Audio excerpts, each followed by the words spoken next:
What happened? What happened? Oh yeah, I watch Vice. I like Vice. It's probably a little biased, but I think they have good topics. I like to see what they're talking about. What's about what happened to defund the police movement? 2 years after George Floyd's murder, what changed for police in America? Federal lawmakers couldn't pass a reform bill, and a few cities that initially defunded their police departments have since increased their budgets. Alexis Johnson looks at the 2020 protests impacted the way cops see their job and how activists are continuing to push for accountability. Yeah, I mean, the police most definitely need to be more accountable of their actions. I know in some cases things happen, and you know, they're just like, I don't know, bro, I don't know what happened. It just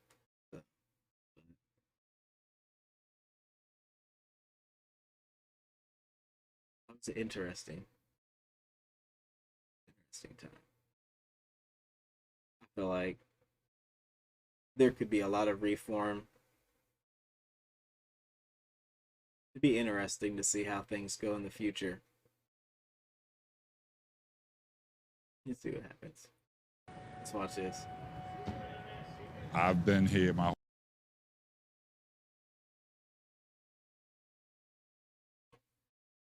Yes, I could have done like a little extra outro. You know what I'm saying? Today.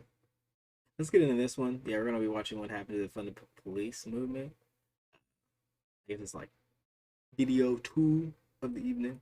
whole life. So I remember as the crack epidemic came in and the violence kind of was on a consistent surge, that kind of created the detriment with mass incarceration and jaded.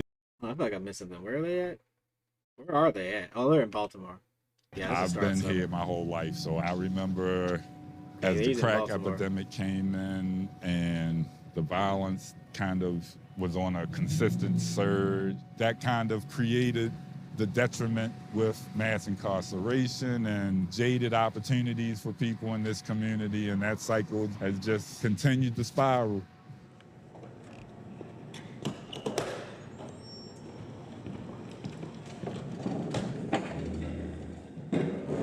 For over a decade, Ray Kelly has been fighting police misconduct in Baltimore. Part of that work is collecting stories from residents about their interactions with the police and asking what their idea of reform is. When we've asked people, do they support the defund the police movement? Over 80%'s immediate answer is no. Wow. We need more police. It's a shooting every day. We need to just make the police do their jobs. Yeah, I think the triggering word that turns people off is like the defund portion of it, because like when I think, I mean, I could be wrong. This is just my take on it, because like I mean, I agree that like police need to do their job better, because in some case, in a lot of cases, not some, most a lot of the cases, especially over the last few years that we've seen, and like especially like I said, my experience, like they needed to be able to, they just need to do their job, like have I guess training to be able to do it effectively and efficiently, but at the same time, I think the with where there needs to be reform is the fact that like I feel like police take on more jobs in the public than are needed, because like to me they're like a catch-all in a sense, right? Because it's like if like I guess my mom does like I guess therapy with people who have like mental issues in a sense. And I know in some cases people end up like calling the police on them.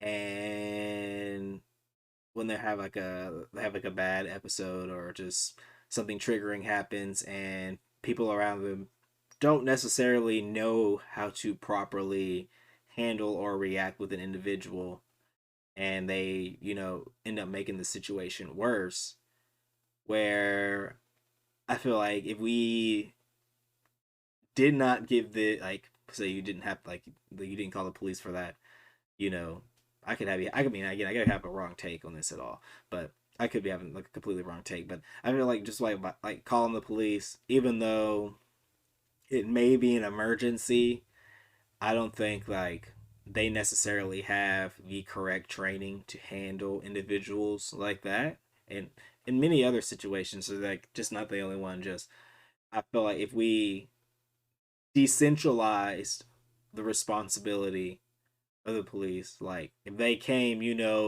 if hey, people are, you know, like trying to rob a bank, for example, yeah, I feel like that may or may not be a proper place for the police. But for more minor things, I feel like we could allocate forces to better handle those situations rather than escalating them in some cases. But I don't know. It could be kind of surprising that people in Baltimore would want more police. The city's had very public issues with corruption and misconduct in its department for years. Yeah, I mean, the best way to handle that would be like everyone go through training again with these like laws and policies, and it like if they can pass the training, they can work there. If they cannot pass the training, then they can't. I guess. I guess that's what people want. They want people who are able to actually do the job to be in the job versus like people being in a position on a old way of thinking and not necessarily being trained and or being knowledgeable of what they should and shouldn't be doing. In 2015, Freddie Gray died while in police custody, leading to massive protests in the city. Freddie! Freddie! No justice! No peace! No racist! Police! See this? The world watching y'all. Freddie Gray! Gray's death brought the Justice Department's attention to Baltimore. After a multi-year investigation, they found that police conducted unconstitutional stops and searches, discriminated against Black residents, and used excessive force regularly. BPD was placed into a consent decree in 2017, putting them under federal oversight until they fixed the problems. But progress was slow, as scandal and corruption within the department continued to make headlines. George Floyd! Say his name! George Floyd! Say his name! After George Floyd was killed in 2020, local activists used the national momentum to push the city council to cut $22 million from the police budget. Yeah, I remember. Okay, so yeah. We read the summary, but like a lot of these, I guess, departments cut the money during the time period and then like immediately brought it back. But I wonder what like data they received during the time period. I would have liked to see like in the dip. Well, I don't know. It wasn't long enough. Wasn't long enough period to see if the cut in money, if how it affected crime. But then again, they could actually be going into that. So. But the federal monitor said the cut was in violation of the consent decree agreement. So a year later, the city replenished the budget and then some. Even after all that, Kelly hasn't given up on defunding the police. So for now, he's working to loop the community into the budgeting process. I think after explaining the concept of divest, invest, everybody, 100% of the people we talk to feel like the city doesn't invest nearly enough in education. Do you think divest, invest is a better? I don't think a lot. I think a lot of places are around in the States don't invest in education enough, especially like public education. Like there's a lot of things. One, I feel if they pay teachers more, teachers would be more interested in teaching students. And a lot of students are in school all day with teachers who are miserable and don't like their job. Not all the time, but a lot of the time, they're in school with teachers who don't want to be there. They treat this just like any other 9 to 5, and they they know that teachers wasting their time, and a lot of the things we learn are just a waste of time. Like for me, financial education. If everybody in school, if we taught, how to budget, like we had a class every year. Like if I have math, if I have like science, math, English, all this weird, all these STEM classes, right? To make sure that I test well and I am a quote unquote productive member of society and can go to college. Why not put a little financial education in there? Man, like that would help out. Like they wonder why like the economy is messed up and people don't have savings or any of that jazz. It's like, who teaches us how to okay, we go to school every single day and they do not teach us how to manage money, but they want us to go to school so that we can make money. Like it's cool and all. I understand that, y'all want us to be, little worker bees, little worker slaves out there, but if we all knew how to use our money just a little bit better, you would think that we'd be able to continue. If the objective is to buy more things, they want us to buy more things. I mean, teach more people how to use their money better and more efficiently, so they could potentially, buy more things. Because I mean, like, I don't know, people still want to buy stuff. It's just that they ain't got the money to buy it because they're spending it on things they accidentally don't need, or don't know how to make more money, and then end up with no money, and then can't make money. I don't know. Or just puts people in a bad situation. I feel like teaching people, like, there are a lot of things that we could put in school to help out people, right? Education and therapy. I think those are my 2 things that I think that we need more money invested in, or just society should, I guess, focus on more. But I agree. Cities or the world in general need to invest more in education. I'm done ranting.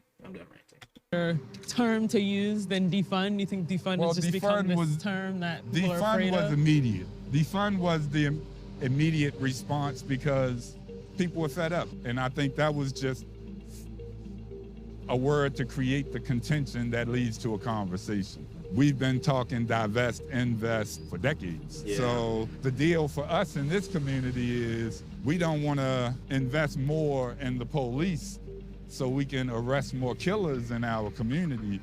We want to have less killings in our community. Facts. Arresting people does not fix the problem. The reason why there's so much crime is because, like, I don't know, man. You got to fix the root of the problem, not put a Band-Aid over it. All they're doing is putting more Band-Aids. The summer of 2020 saw people across the country fighting against racial injustice. It seemed like if there was ever going to be meaningful police reform, that was the window of opportunity to make real change. Oh man, Democrats in the House went on to that was the window of that's brutal right here, man. Oh, that image right here. I'm glad they captured this on the camera. Opportunity to make real change. Man. Democrats in the House went on to pass a bill named after George Floyd that called for a national ban on chokeholds, no-knock warrants, and eliminated qualified immunity. The bill was authored by Congresswoman Karen Bass. I am hoping that out of the tragic death of George Floyd, that this country will recognize that we have a problem in policing. But a year later, lawmakers couldn't come to a compromise in the Senate, and the bill died. Dang. This time, we said simply this: I am not going to participate in reducing funding for the police. While negotiations were going nowhere, crime was going up, and public sentiment moved away from defunding I'm not departments. gonna raise my share. Right? Not only that, the issue that started this whole movement, police killings, continued to increase. But What? Democrats still pivoted hard towards more funding. We should all agree the answer is not to defund the police, it's to fund the police. Congresswoman Bass is now running for mayor of Los Angeles, where she's calling for an expansion of the LAPD. When we reached out to her to discuss her new I thought the whole like 2020 thing, like the Dems were like down with the police. Maybe I was asleep. I don't know. I'm confused. stance on police reform, her team requested we focus on crime prevention rather than the George Floyd bill. After we said that our questions would include the bill, they agreed to an interview, but then never responded to multiple phone calls and emails. Okay. LA and Baltimore are two of the They many didn't show cities that up. cut their police budgets in 2020, only to increase spending the following year. And these budgets are continuing to go up. We're heading into City Hall for a budget meeting where the Baltimore mayor is expected to announce a $5 million increase to the police budget, which will bring the total to $560 million for 2023. We spend more per person per capita than Washington, D.C., New Orleans, New York, St. Louis, and Chicago, and yet have a lower ratio of police to residents. Why is it so much more expensive to police in Baltimore? I ask you again, why is it so much more expensive to police in Baltimore? I have been reading the same testimony for the past 4 years. I do not support this year's preliminary budget. We continue to spend too much money on policing in our city. The city's spending should reflect the values and needs of the communities we serve.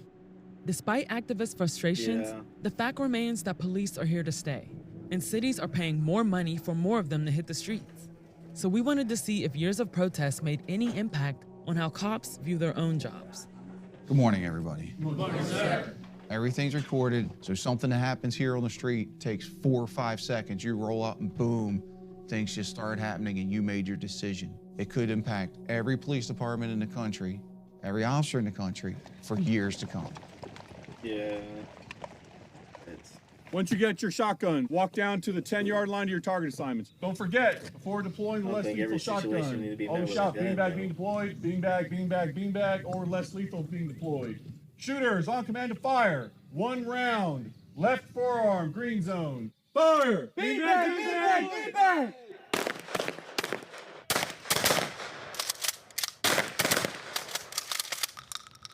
What was that like, still making the decision to want to be an officer during this time when there's calls for reforms and things like that, especially after 2020?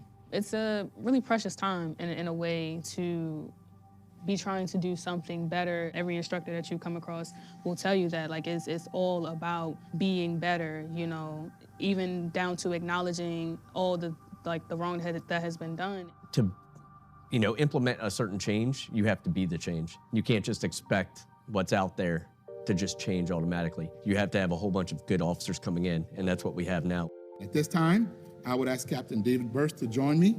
I will administer your oath of office.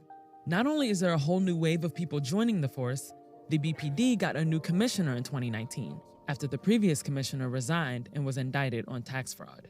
So what have you done so far to change the culture here in Baltimore? It was a big challenge to make sure we had the right leadership in place and to accept where the department is going, which is 21st century policing and not this old militaristic, authoritarian warrior mentality and way of thinking. It really has shifted culturally to a guardian way of thinking and mentality. What is it like hearing community members guardian? go up to the podium and talk to city council members and the mayor about divesting funds from your department and putting it into those things that would prevent crime like poverty, mental health, addiction? I just need the cops to come when like shit's getting weird, bro. I need y'all watching me, y'all. I don't need y'all watching us. You know what I'm saying? We call you and I feel like the police should be like, like the fire department, or like EMS, like people who drive around the ambulance. Like y'all shouldn't y'all shouldn't be where you aren't called. Like maybe that's just how I feel. I feel like police are like when I walk around in Skyrim and like the guards are like, you know, walking around talking about I got a sword, what's up? That's how I feel the police are, man, and I don't feel like that's how they I don't know, man. That shouldn't be how they are. Like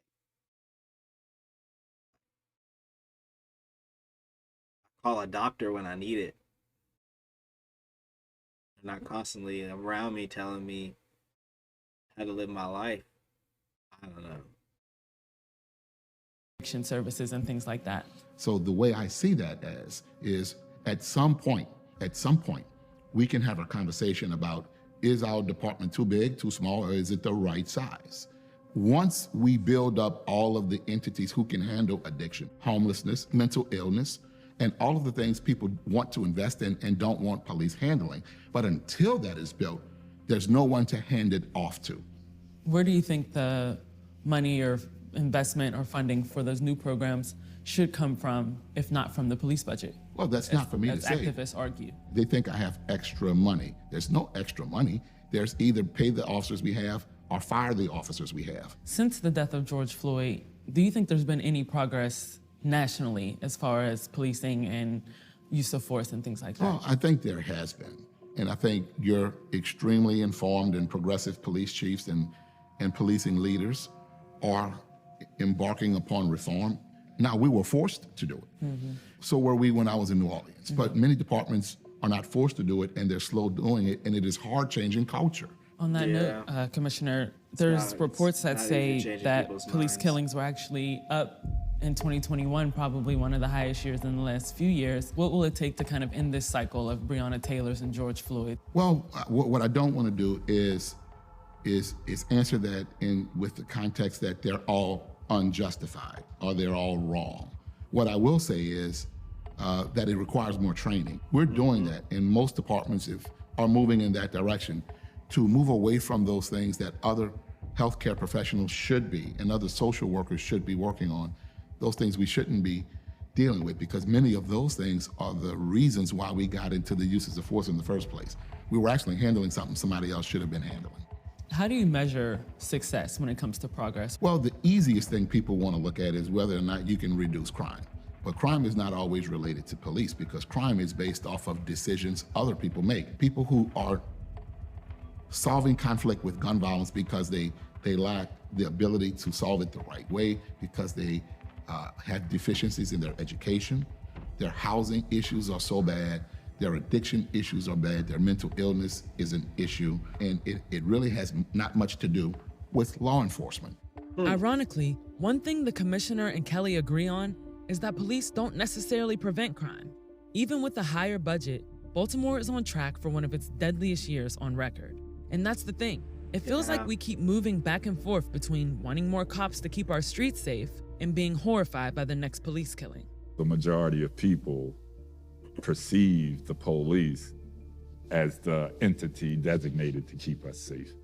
Well, that's because that's what they lean on at election time. When there's 10 homicides in the area in a weekend, that's a police problem.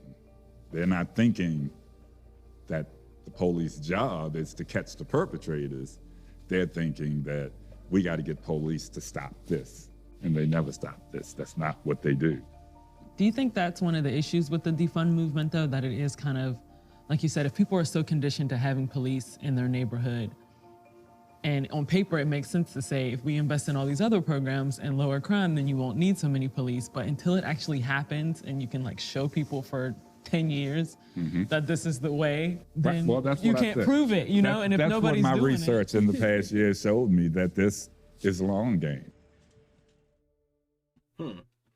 So how would we be able to promote funding, I guess, other entities such as like mental health, housing, like how, like education, how, like instead of like how would we like, do we I don't know. I don't know what I'm trying to say, I guess. Well, I do, but that is something to think about because like people do want more policing. Some, well, not all. Some people want more policing, or some people want to defund it completely. Although, how do we convince people to invest in other solutions to fix the problem? Not saying that there aren't entities already out there doing that.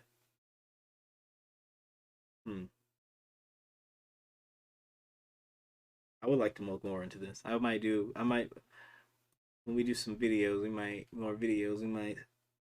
do some research on that here. I like this video.